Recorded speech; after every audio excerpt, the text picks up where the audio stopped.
isu-isu kontemporer. Jadi intinya kajian hadis tematik. Istilah hadis tematik ini mengadopsi dari tafsir ya, ada tafsir tahlili kan ya, ada tafsir mauli, tafsir ijmali, hadis juga seperti itu. Ada hadis tahlili, hadis mauli, hadis ijmali, maka ada hadis muqarrar. Ya, hadis muqarrar itu adalah membandingkan hadis-hadis yang nampak bertentangan. Yang satu boleh, yang satu tidak, yang satu iya, yang satu tidak, gitu ya.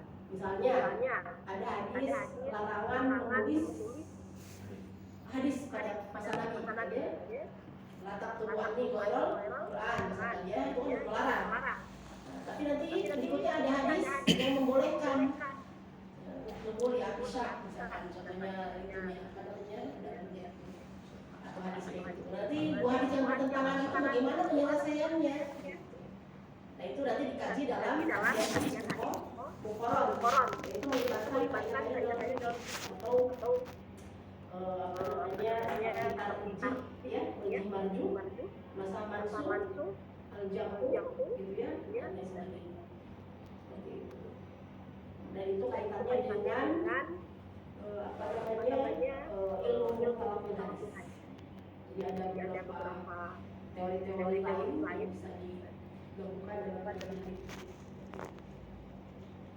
Dan kalau kajian apa hadis tematik ini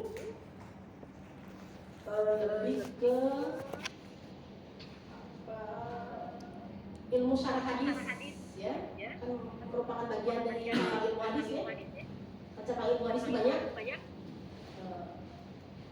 Disebut ulumul hadis yang memiliki cabang yang banyak. Di antaranya ilmu syarah hadis, ilmu apa lagi? Asbabil wurud juga. Berarti di hadis tematik ini kita akan menelusuri juga ada nggak hadis ini asbabil wurudnya.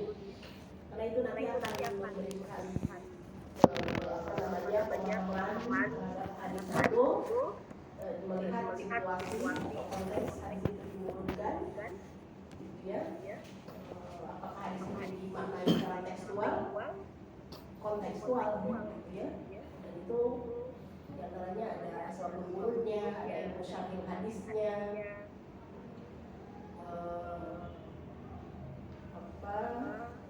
dan cabang-cabang ilmu yang lainnya. Takhrij hadis juga nanti akan masuk ya, karena tidak pun hadis. Dalam hadis ya ada takhrij, ada ilmu rijal hadis ya, ada ilmu jarh wa ta'dilnya.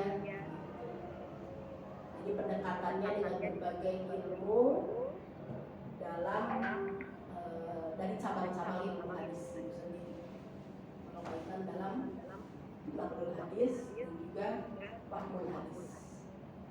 Seperti itu. Itu kajian hadis dan isu-isu kontemporer.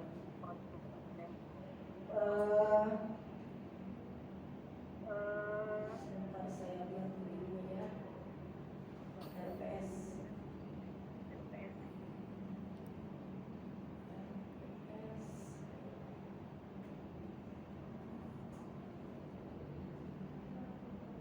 Rencana pembelajaran semester ini.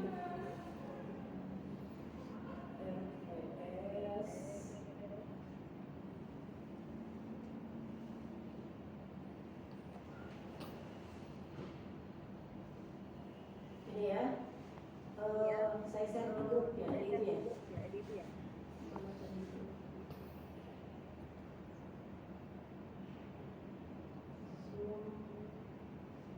Bisa? Mana hostnya? Boleh bisa ini? Oh.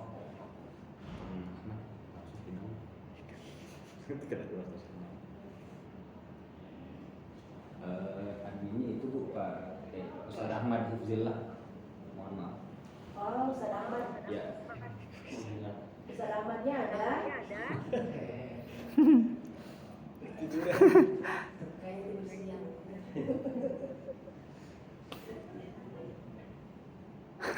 Tadi informasinya katanya nggak bisa masuk, jadi kata bisa masuk. beliau lagi ngajar kalau nggak salah. Oh iya.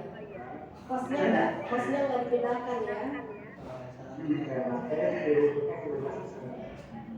Saya ingin men-share ini RPS RPS. atau dikirim ke grup saja itu. Saya belum final karena sedang dibicarakan dengan itu Pak Dr. Diana. Jadi yang bisa melihat yang di sini aja ya, yang di Oh ya. ya ini RPS-nya. Tapi tema-temanya belum final ya, beberapa tema yang mungkin ada revisi lagi. Ini RPS rencana pembelajaran semester pasca sarjana semester ganjil tahun akademik 2023-2024, jurusan ilmu hadis, nama mata kuliah hadis dan isu-isu kontemporer semester 1 3 SKS ya. Mata kuliah wajib pengampu Bapak Dr. Haji Mulyana MSc dan saya sendiri. Deskripsi mata kuliah. Mata kuliah hadis dan isu kontemporer merupakan mata kuliah yang penting untuk dikaji dan dipahami oleh mahasiswa. Tujuan praktis mata kuliah ini adalah supaya mahasiswa memahami, menganalisis dan mengaplikasikan hadis-hadis tema kajian. Hadis atau mata kuliah ini meliputi kajian tentang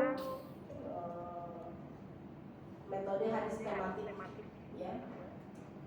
Di sini ada beberapa tema tapi belum selesai ya. Jadi saya itu kan selesaikan dulu baru bisa. Kalau aku depan bisa mulai kita pembahasan.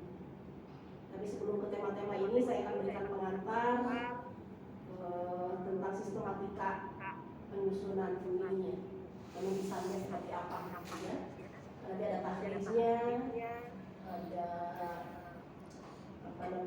deskripsi hadisnya, ada kritik sanadnya, kritik matan, atau penilaian sanad, penilaian matan gitu ya. Kemudian ada syarah hadisnya atau fiqhul hadisnya. Seperti itu. Dan di antaranya tema-temanya yang seperti tadi ya. Nanti dia akan dilengkapi terkait ini ya. Pokoknya kaitan dengan ini lah, isu-isu kekinian, transaksi online gitu ya. Kemudian hukum meminta jabatan ya, atau meminta jabatan dalam perspektif hadis. Ada hadis-hadisnya ya, beberapa contoh hadis. Ada sahabat yang meminta jabatan, seperti apa yang dilaksanakan dari hadis-hadisnya. Ini capaian pembelajarannya. Capaian pembelajaran meliputi ada sikap, ada pengetahuan, ada keterampilan. Capaian pembelajaran yang pertama sikap, bertakwa kepada Allah Subhanahu wa Ta'ala dan mampu menunjukkan sikap religius, kemudian menjunjung tinggi kemanusiaan dan menjalankan tugas berdasarkan agama, moral dan etika, menghargai keanekaragaman pandangan dan pendapat atau temuan opini orang lain, menginternalisasi nilai, norma dan etika akademik, menampilkan diri sebagai pribadi yang stabil, dewasa, arif dan berwibawa, serta berkemampuan adaptasi, fleksibel ya, pengendalian diri secara baik dan penuh inisiatif. Ini harapan dari pembelajaran ini, gitu ya. Bisa sikapnya seperti ini, semakin paham hadis, semakin ada takwa lah gitu ya. Semakin takwa dan semakin berusaha menerapkan hadis tersebut ya, naturalisasi hadis tersebut dalam kehidupan sehari-hari. Kemudian capaian pengetahuannya, menguasai pengetahuan keislaman sebagai Islam rahmatan lil alamin, kita gali dari tema-tema itu dalam hadis nanti yang akan kita bahas. Kemudian melakukan pendalaman bidang kajian hadis sesuai dengan lingkungan dan perkembangan zaman. Nanti relevan dengan kajian kita tentang isu kontemporer ya, sangat kekinian nanti. Kemudian menguasai konsep metode keilmuan, substansi materi, struktur dan pola pikir keilmuan hadis ya. Jadi Quran hadisnya dan memang nanti dalam kajian hadis tematik juga ada landasan normatif ya. Landasan normatif itu jadi selain kita ada hadis yang kita kaji, ada landasan normatif. Landasan normatif itu Quran, hadis dan undang-undang ya. Misalkan ada hate speech gitu ya. menurut Al-Quran apa larangan berbicara buruk gitu ya. Kemudian menurut hadis apa hadisnya. Kemudian undang-undang ada nggak undang-undangnya yang mengatur gitu ya bahwa tidak boleh ya nanti bisa disesuaikan dengan kajian masing-masing. Misalkan tentang hak dan perlindungan anak kan punya ada undang-undangnya, karena itu bisa ditampilkan juga di sini. Jadi selain kita mengetahui hadis-hadis terkait tema itu, kita juga tahu apa Qurannya dan Qurannya apa undang-undangnya seperti itu. Kemudian CPL keterampilan mampu menerapkan pemikiran logis, kritis, sistematis, dan inovatif dalam konteks pengembangan dan implementasi ilmu sesuai dengan bidang keahlian. Kemudian mampu mengkaji implikasi pengembangan atau implementasi ilmu berdasarkan kaidah dan etika ilmiah dalam rangka menghasilkan solusi gagasan sains, ya. Menunjukkan kemampuan literasi informasi, media, dan memanfaatkan teknologi informasi dan komunikasi untuk mengembangkan keilmuan.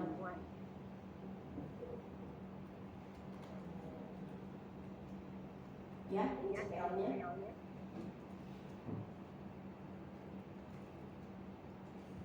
Pencapaian dari pembelajaran, harapan pencapaian dari pembelajaran mata kuliah, hadis dan isu-isu kontemporer. Ada yang tanyakan dulu sampai di sini? Yang online ini bisa dengar ya?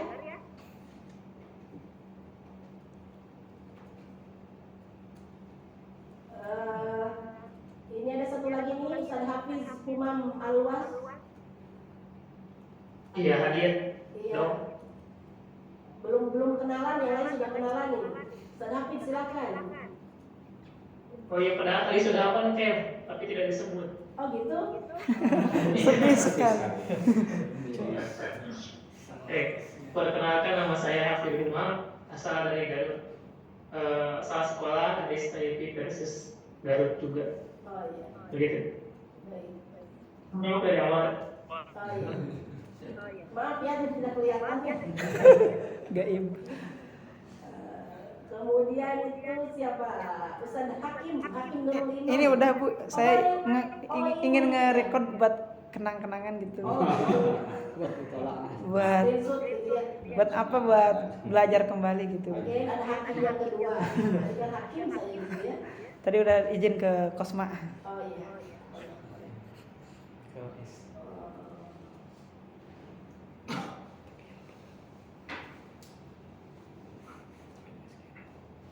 Bisa dipahami tadi yang saya sampaikan, RPS dan capaian pembelajaran. Ya, jadi tema-tema isu kontemporernya belum bisa saya share hari ini ya, karena masih pembicaraan dengan Pak Dr. Mulyana. Nah, kami berbagi tema dan berbagi waktu nanti untuk mendampingi. Kalau saya di sini tidak sebagai murni pengajar lah ya, saya sebagai fasilitator aja di sini. Insya Allah keilmuannya, pengalamannya udah banyak lagi. Bisa lebih paham dan lebih mengerti. Saya nanti sebagai fasilitator, sebagai mediator, sebagai evaluator, gitu ya. Nanti kita evaluasi.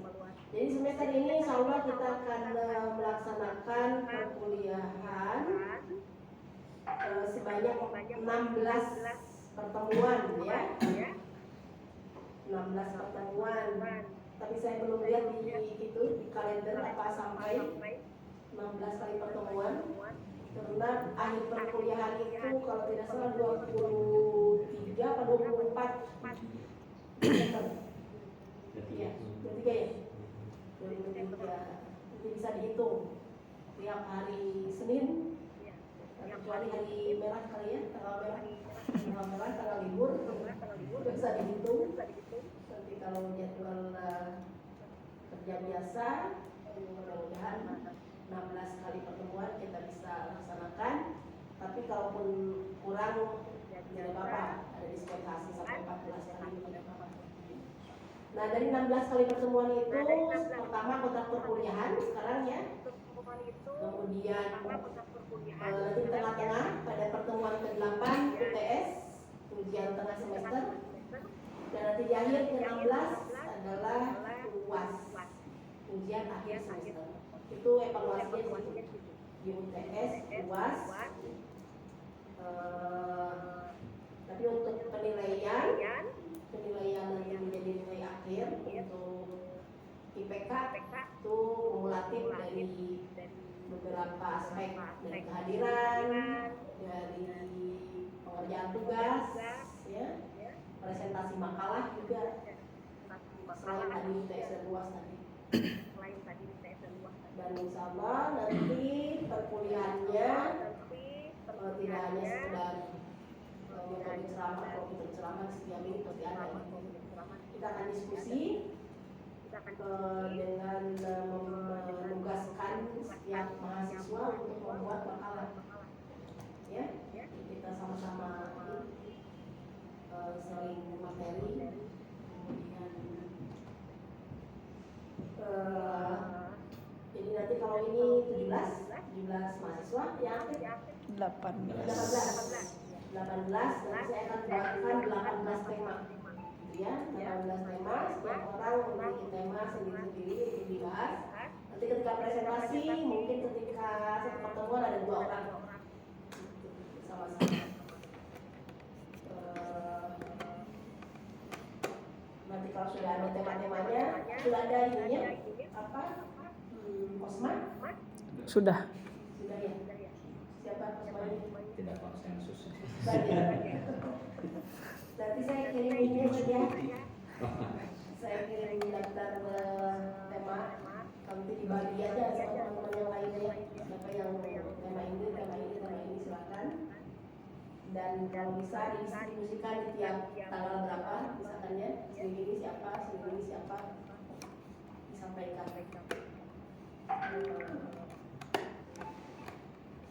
Tapi untuk Senin depan masih dosen belum tugas makalah ya,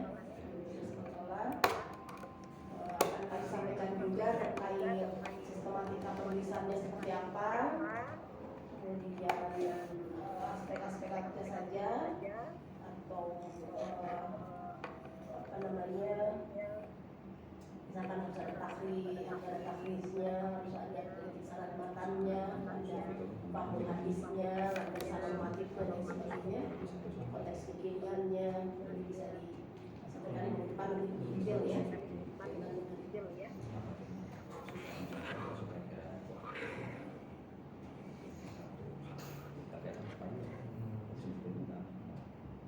Ada yang ditanyakan sampai di sini?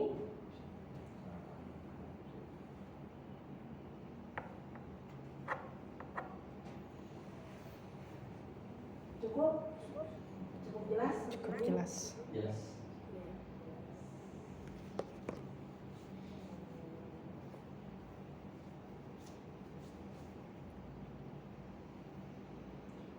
Ibu mohon maaf bertanya sedikit. Kaitan dengan isu kontemporer Bu, itu penjelasannya apakah hanya dari sisi hadis saja atau kemudian nanti kita tarik juga ke hukum? Ke hukum.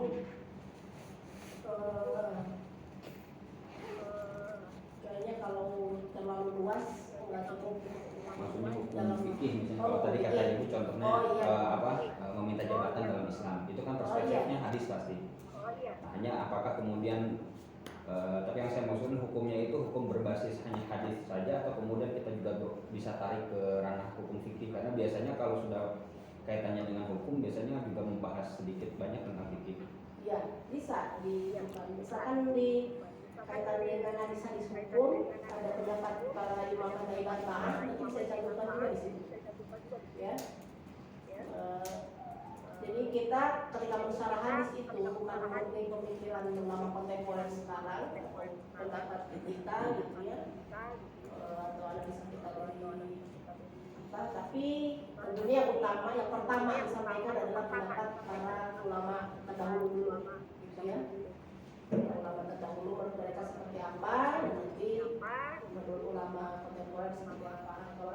hukum ya sebutkan misalkan hadis-hadis hukum dari diambil dari kitab Sahih Bukhari gitu ya.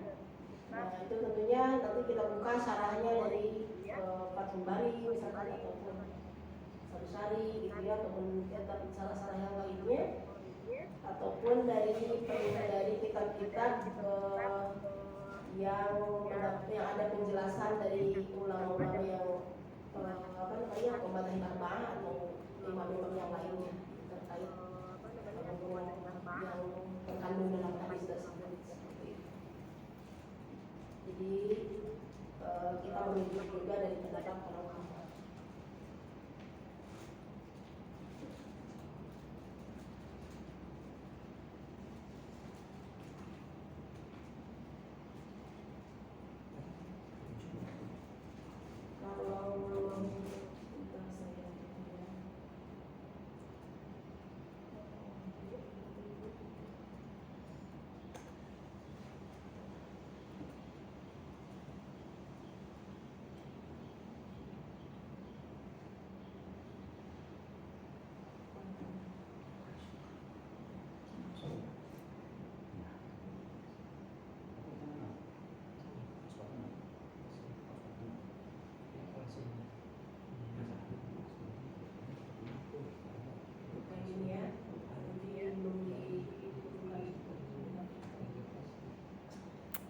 Misalnya gini.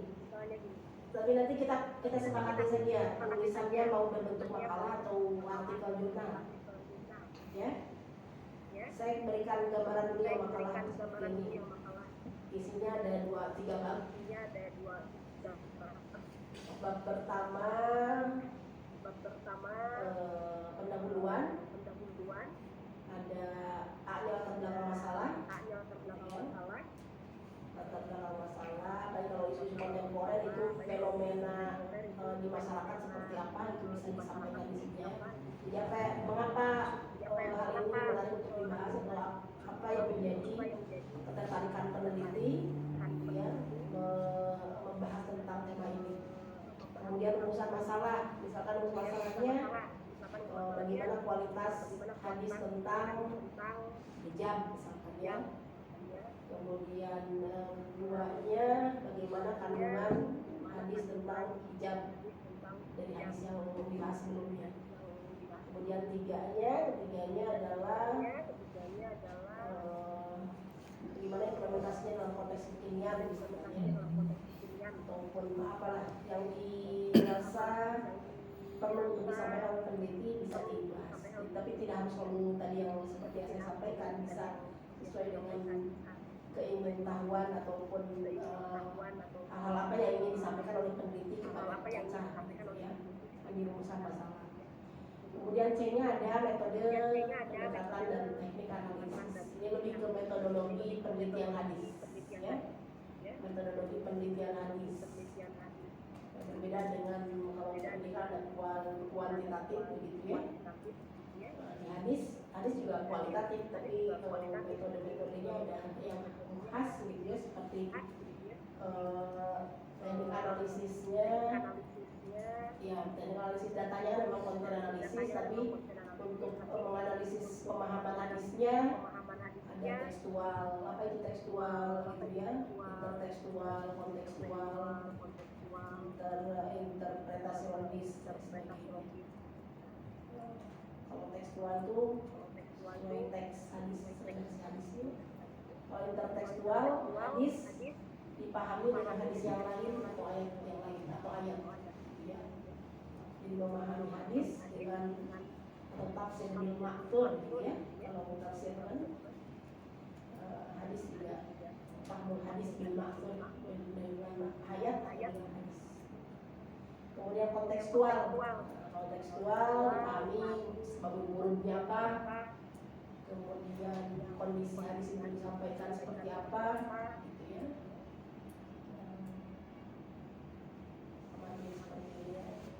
Kemudian pendekatannya menggunakan ilmu hadis untuk mengetahui kualitas hadis kan menggunakan ilmu takhrij, kemudian ilmu ta'dil, kemudian ilmu apa lagi?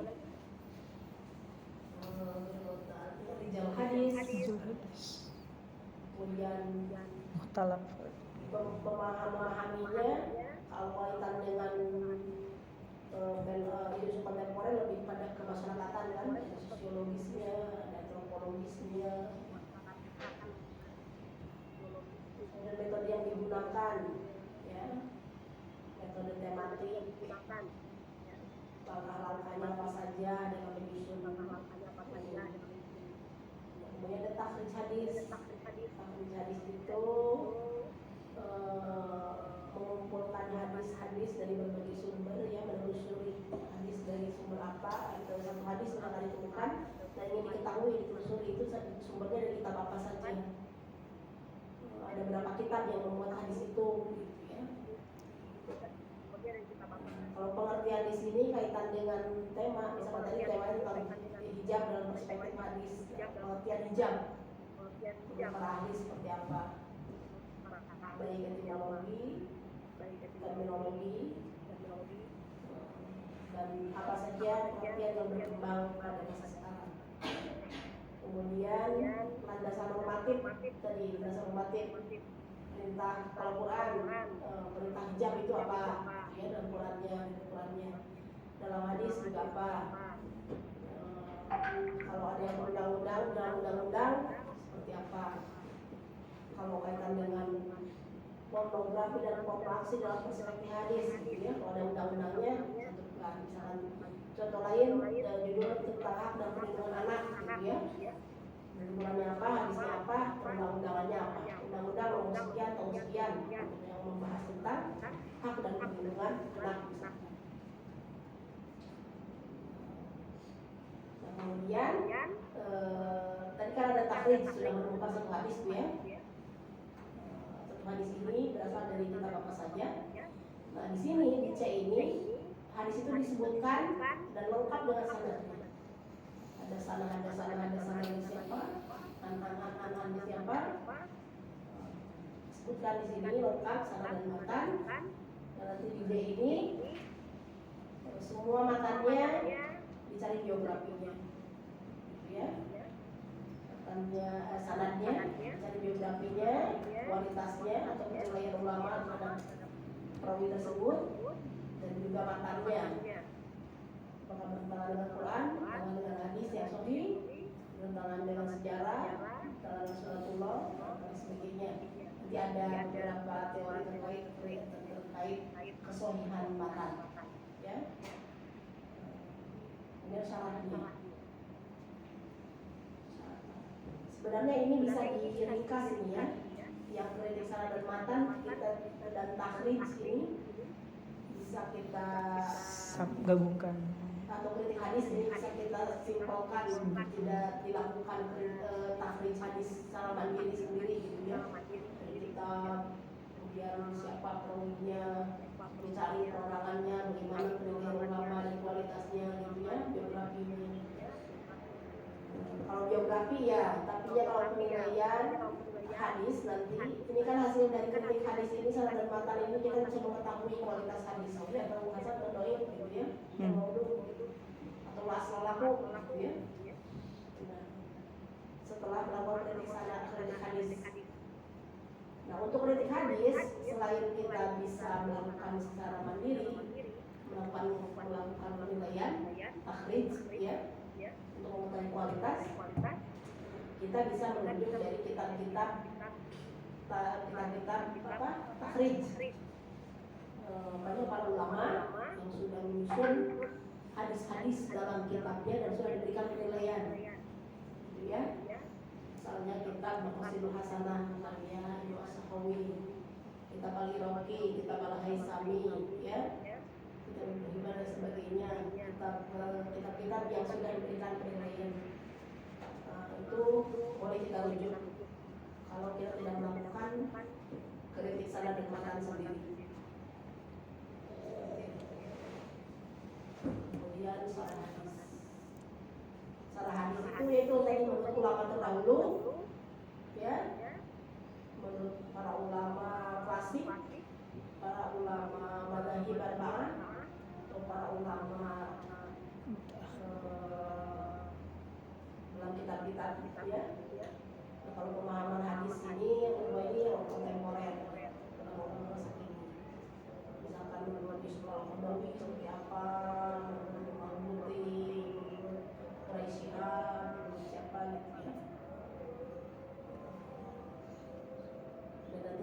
akhir pemahaman kita merangkum dari berbagai sumber, baik dari para ulama, kalau yang klasik maupun yang kontemporer.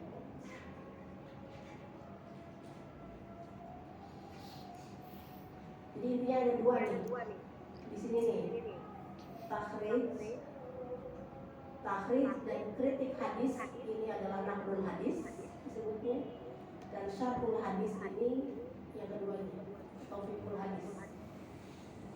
Jadi tahrij dan kritik hadis ini adalah menilai kualitas hadis. Kalau syarah hadis memahami kandungan Hadis.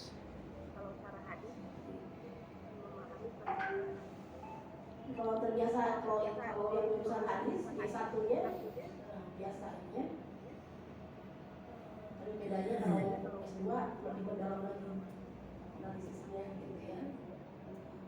Penelitian dari S1 itu lebih kepada menjawab apa ini gitu ya penelitiannya. Tapi kalau tesis ataupun penelitian di S2, makalah atau tesis yang menjadi tugas mahasiswa S2 itu menjawab apa dan bagaimana. Apa ini hadisnya sahih, bagaimana bisa disebut sahih gitu. Kemudian syarat-syaratnya prosesnya ke situ ya. Bagaimana ini kalau hadis ini, bagaimana pemahamannya. Kalau S3 begitu lagi, menjawab apa, bagaimana, dan mengapa. Ya.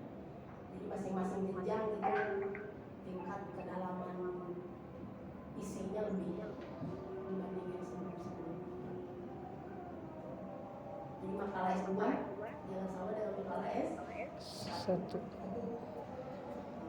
Tugas akhir tesis jangan sama dengan Skripsi. itu juga seterusnya.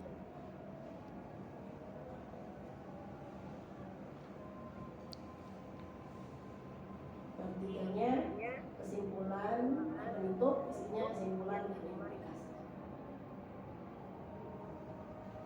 Sedangkan pustaka sumber rujukan ya. Rujukannya dari kitab apa saja. Kalau hadis ya pasti dari kitab hadis utama. Misalkan saya ngutip dari hadis Al-Fa'in gitu ya. Hadis 101 ada hadis mustahab tasawuf hadis dan sebagainya. Tapi saya harapkan yang bersanad gitu ya.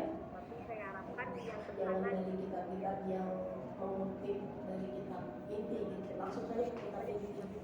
Sodiras. Ya. Pada punya kan kitab inti untuk buku Mu'tabaroh? Ya. Software. Atau yang online juga bisa ya. Di buka maktab itu pusat kajian hadis. Coba saya buka di sini. Pusat kajian hadis. Ini karyanya Dr. Fathullah dan tim ya. PKH ya, pusat kajian hadis. Tinggal klik ini tampilan depannya dan di bawahnya ini karya-karya Al-Quran ya, tergambar semuanya dan sebagainya. Ini yang pustaka Islam digital itu ukuran kitab-kitab ya. Kitab-kitab kita klik ini. Nah ini kategori kitabnya banyak karena kita dari hadis, klik aja yang hadis.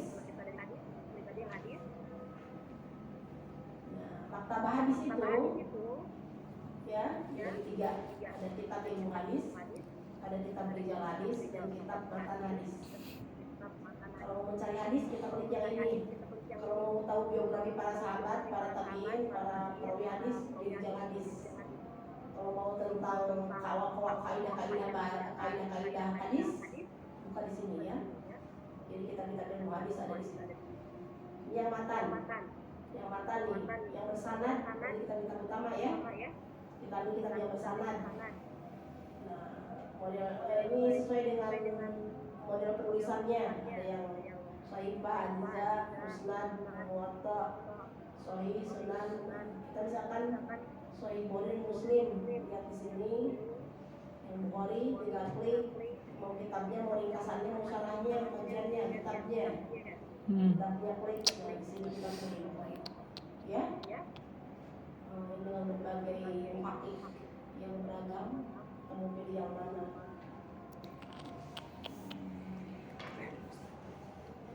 Misalkan Waradul Bakti ya, lihat kitab PDF. Jilid 1, 2, 3, dan 4. Jilid 2 misalkan. Tinggal diklik, keluar kitabnya. Tidak ada alasan untuk kita dari kitab ini dari disajikan secara gratis dan kita bisa ini ya. Ini kan kalau kitab utama kan ini ada sanadnya lengkap ya. Ini rangkaian perawi ya. Rangkaian perawi.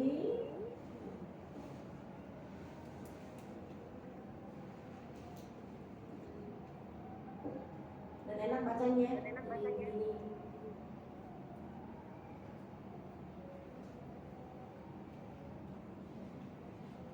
Nggak tahu ini bisa di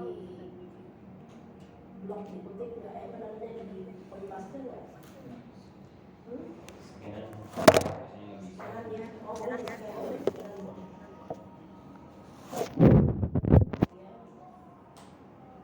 Kalau di Maktabah Syamilah nggak bisa ya? Ya, bisa. Jadi paling copy paste ini dari Maktabah Syamilah, konfirmasinya ke sini. Nah, iya begitu. Jadi sanadnya lengkap. Nanti di data pustaka atau di footnote ditulis ini yang cetakan ini juz 2 bahannya salafiyah ya, itu tahun mana tahunnya nih, tahun 1403 Hijriah.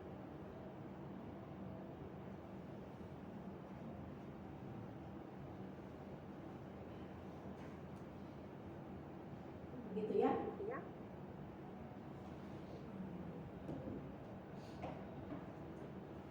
Ada yang ditanyakan sampai di sini?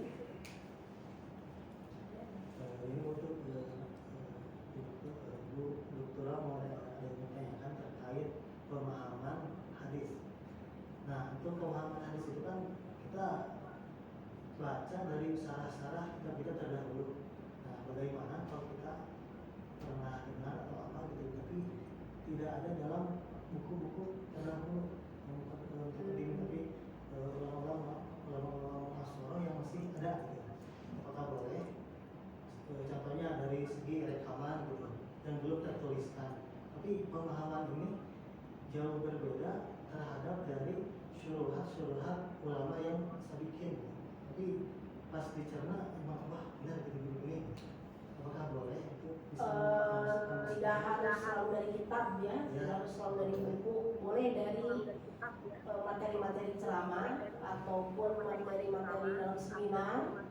Misalkan bisa disampaikan dalam seminar apa, dari siapa, tanggal sekian, atau dari YouTube bisa kan ya, boleh. Tapi harus disebutkan sumbernya. Jangan menurut ini tapi tidak disebutkan kapan dan di mana, dalam acara apa, gitu ya. Dalam khotbah, yang penting disebutkan dari sumber asal.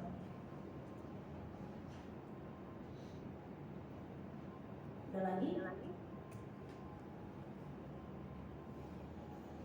Cukup jelas? Bagaimana ini yang online? Bisa didengar, dipahami? Bisa dong. Iya. Ada yang ditanyakan?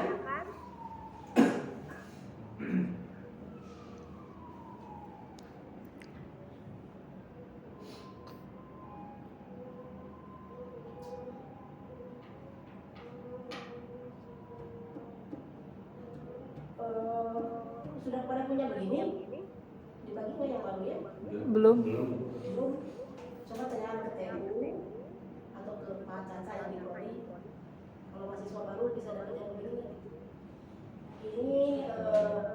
pedoman penulisan, bukan hanya tesis, makalah juga. Jadi teknik penulisannya kayak apa namanya, bagaimana pengutipan gitu ya, penomoran, misalkan setelah bab itu tidak 1, 2, tapi A, ya setelah A itu tidak A lagi, tapi A, misalkan di bawah A itu ada rincian dari A itu bukan A lagi tapi 1 gitu ya, dari 1 A lagi ya, apa namanya, nomor lagi, dan huruf angka nanti aturan seperti itunya itu dibahas dalam pedoman penulisan. Transliterasi juga, spasinya, hurufnya, ya,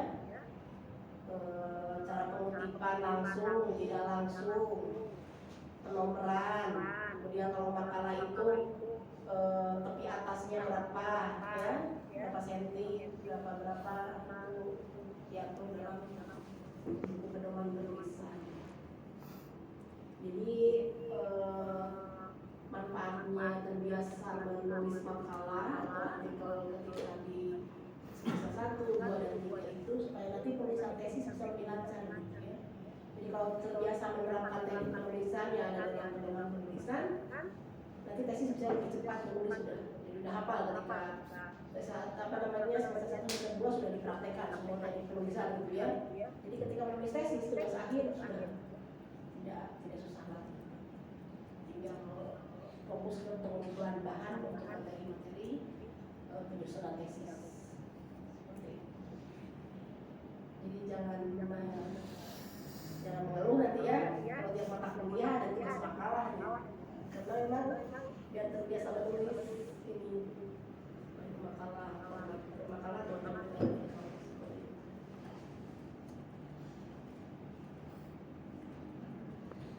sama saya juga seperti itu dulu ya.